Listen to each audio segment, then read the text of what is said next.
যেমনটি বলছিলাম শুরুতেই যে বন্যা পরিস্থিতির বগুড়া সারিয়াকান্দি যমুনা নদীর পানি বিপদসীমার উপর দিয়ে বইছে এই বিষয়ে জানাতে আমাদের সাথে এই মুহূর্তে যুক্ত হবেন মাজিদুর রহমান এবং পাশাপাশি আমাদের সাথে সিরাজগঞ্জ থেকে যুক্ত হবেন আরেক সহকর্মী রিফাত রহমান এবং জামালপুর থেকে যুক্ত হবেন আরেক সহকর্মী জুয়েল রানা। প্রথমেই যেতে চাই বগুড়ায় আছেন মাজিদুর রহমান। মাজেদ, জানাবেন যে এই যে এখনো কি পরিমাণ মানুষ পানিবন্দী রয়েছে, দুর্গত এলাকায় যারা রয়েছে তাদের ত্রাণ সহায়তা নেওয়ার জন্য কোনো ব্যবস্থা নেওয়া হয়েছে কিনা? হ্যাঁ নাফি, প্রথমে যেটি জানাতে চাই সেটি হলো আজ থেকে প্রায় 5 দিন হঠাৎ করে যমুনার পানি কিন্তু 59 সেন্টিমিটার উপর দিয়ে প্রবাহিত হচ্ছিল, যা বিপদসীমার অনেক অনেক বেশি। সে পানিটা আস্তে আস্তে কমতে শুরু করেছে। আজ কিন্তু সেই কমে 32 সেন্টিমিটার, বিপদসীমার 32 সেন্টিমিটার উপর দিয়ে প্রবাহিত হচ্ছে। এরপরেও কিন্তু এই মানুষগুলো, যে পানিবন্দী মানুষগুলো কিন্তু এখনও আশ্রয় কেন্দ্রগুলো আশ্রয় নিয়েছেন এবং অনেক বাড়িঘর কিন্তু আপনি দেখতে পাচ্ছেন, অনেক বাড়িঘর গ্রামগুলো কিন্তু পানির নিচে এখন আছে। সামনে যে স্কুলটি দেখা যাচ্ছে দেবডাঙ্গা প্রাথমিক বিদ্যালয়, সেটিও কিন্তু পানির মধ্যে, প্রায় হাঁটু পানির মধ্যে, কিন্তু এক বুক পানির মধ্যে কিন্তু সেই স্কুলটি রয়েছে। এরকম প্রায় 31টি বিদ্যালয়, প্রাথমিক, মাধ্যমিক এবং কলেজ, যেগুলো পানির মধ্যে এখনও রয়েছে, পাঠদান বন্ধ রয়েছে। এছাড়া এখানে যে শস্য, বিশেষ করে চরাঞ্চলে পাট, এই পাটটি কিন্তু একমাত্র শস্য যেখানে এই চরাঞ্চলের মানুষ কিন্তু এই শস্যটা, এই পাট বিক্রি করে কিন্তু তাদের প্রায় বছরে যে তাদের আয় ব্যয়ের হিসাব সেটি কষেন। সে পাটটিও কিন্তু অনেকটা নষ্ট হতে চলেছে। আর মানুষগুলো যে দুর্ভোগের মধ্যে রয়েছে, যে মানুষগুলো উঁচু স্থানে আশ্রয় নিয়েছেন, বিশেষ করে আশ্রয় কেন্দ্রগুলোতে আশ্রয় নিয়েছেন, সেখানে কিন্তু পর্যাপ্ত খাবারের ব্যবস্থা এখনও করা হয়নি এবং এখানে যে বিশুদ্ধ পানি, পয় নিষ্কাশন, প্রত্যেকটির অভাব রয়েছে। এখানে সরকারিভাবে যেটি বলা হয়েছে, এখানে 2 লক্ষ টাকা মাত্র বরাদ্দ রয়েছে এবং 100 মেট্রিক টন চাল। আর এখানে পানিবন্দী লোকের সংখ্যা প্রায় 60,000। সামান্যতম এই খাবার এবং এই টাকা দিয়ে কীভাবে কভার করা যাবে এটি কিন্তু বুঝে উঠতে পারছেন না জনপ্রতিনিধিরা। তারা বলছেন যে অনেক জায়গায় আমি ঘুরেছি, সেখানে দেখতে পেয়েছি যে তারা কিন্তু এখন পর্যন্ত অনেকেই ত্রাণ সামগ্রী পায়নি। অনেকে পেয়েছেন, কিছু শুকনো খাবার পেয়েছেন, চাল পেয়েছেন, আবার অনেকেই পাননি। এরকমই পাওয়া না পাওয়ার মধ্যে কিন্তু আশ্রয় কেন্দ্র লোকগুলো এখানে বসবাস করছেন। আর পানির যে কমার যে প্রভাবটা, সেটি কিন্তু খুবই ধীরে ধীরে পানি কমছেন। গতকাল কিন্তু 9 সেন্টিমিটার পানি কমেছিল, আর আজকে পানি কমেছে মাত্র 1 সেন্টিমিটার। অর্থাৎ আজকে কিন্তু পানি কমেনি বললেই চলে। এইভাবে কিন্তু পানির যে পানি বাড়ছে, যেভাবে রয়েছে, তাতে কিন্তু খুব একটা দুঃখ দুর্দশা কিন্তু যে বানভাসী মানুষের লাঘব হবে না। এখনও এখানে প্রায় 4-5 দিন লাগবে পানি কমতে, তারপরে মানুষগুলো হয়তো তার নিজের আশ্রয়স্থলে যেতে পারবে। সেই সময় পর্যন্ত মানুষরা যে নির্ধারণ কষ্টে রয়েছে, সেই কষ্ট লাঘবের জন্য পর্যাপ্ত ত্রাণ ব্যবস্থা কিন্তু এখনও করা হয়নি সরকারি তরফ থেকে, এমনটি বলছেন জনপ্রতিনিধিরা। নাফি, এই ছিল আমার কাছে বগুড়ার যে ত্রাণ বিতরণ এবং বানভাসী মানুষের সর্বশেষ খবর। আমরা শুনছিলাম বগুড়ার খবর, সেখানেও যমুনা নদীর পানি বিপদসীমার উপর দিয়ে বলছে। এছাড়া সিরাজগঞ্জেও একই অবস্থা। এই বিষয়ে জানাতে সেখান থেকে যুক্ত আছেন রিফাত রহমান। রিফাত, জানাবেন যে গত 24 ঘন্টায় যমুনা নদীর পানি কি পরিমাণ বৃদ্ধি পেয়েছে, এতে করে নতুন কোনো এলাকা প্লাবিত হয়েছে কিনা?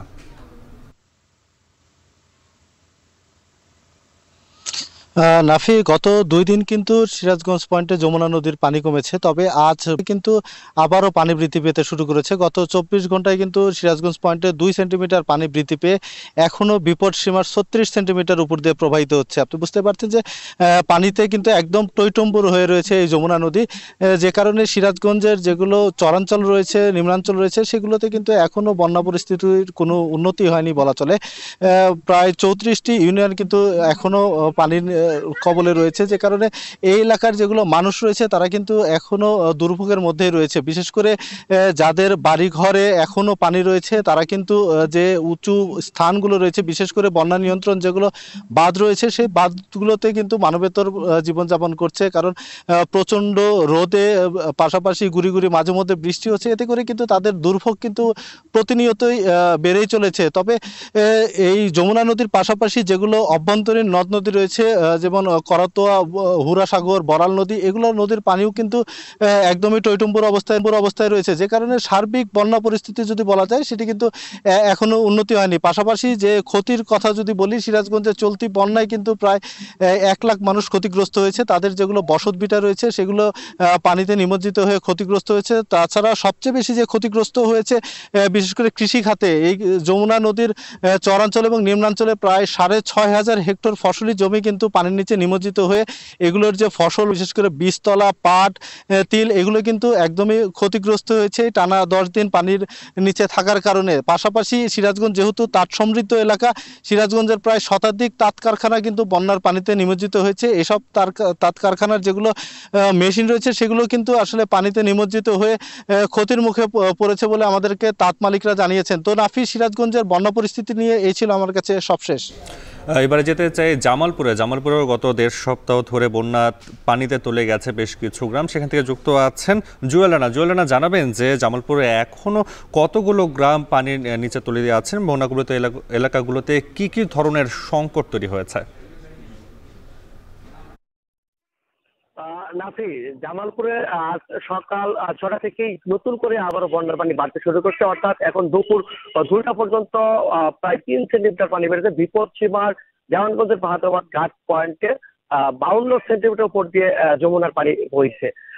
যদি বলি, জামালপুরে এই মুহূর্তে 7টি উপজেলার 50টি ইউনিয়নের প্রায় 3 লক্ষাধিক মানুষ পানিবন্দী হয়ে পড়ছে। অর্থাৎ 965টি গ্রামের মানুষ পানিবন্দী হয়ে পড়েছে। আমরা জামালপুরের ইসলামপুর, দেওয়ানগঞ্জ, সরিষাবাড়ি এবং বক্সিগঞ্জ, মাদারগঞ্জের একটি ইউনিয়ন আমরা ঘুরে দেখেছি। গত কয়েকদিন ধরে 1.5 সপ্তাহ ঘুরে দেখছি মানুষের যে দুঃখ, দুর্দশা বা দুর্ভোগের কোনো অন্ত নেই।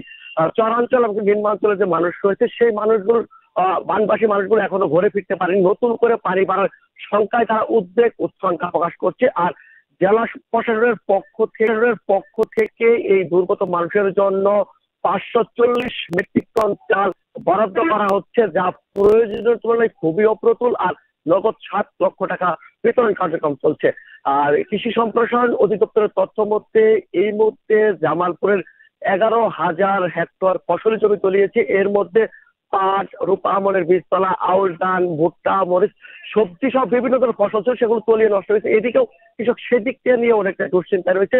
অনেকেই বানবাসী মানুষগুলো উঁচু স্থানীয় বন্যা নিয়ন্ত্রণ বাঁধ, উঁচু কালভার্ট, সেদিকে গবাদি পশু নিয়ে আশ্রয় নিয়েছে।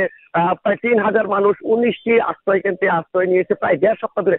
সেই মানুষগুলো দুঃখ দুর্দশার অন্তত অনেকে বেকার হয়ে কাজ করতে পারে, খুব ভালো মতন জীবনযাপন করছে। সব মিলিয়ে বলা চলে নতুন করে বন্যা বাড়ার সংখ্যা এই জামালপুরের 7 উপজেলার প্রায় 3 লক্ষাধিক মানুষ কিন্তু তাদের দুঃখ দুর্দশা বেড়ে চলেছে, তারা মানে অশান্তি হয়েছে। সব মিলিয়ে বলা চলে জামালপুরে এই ছিল বন্যার তথ্য।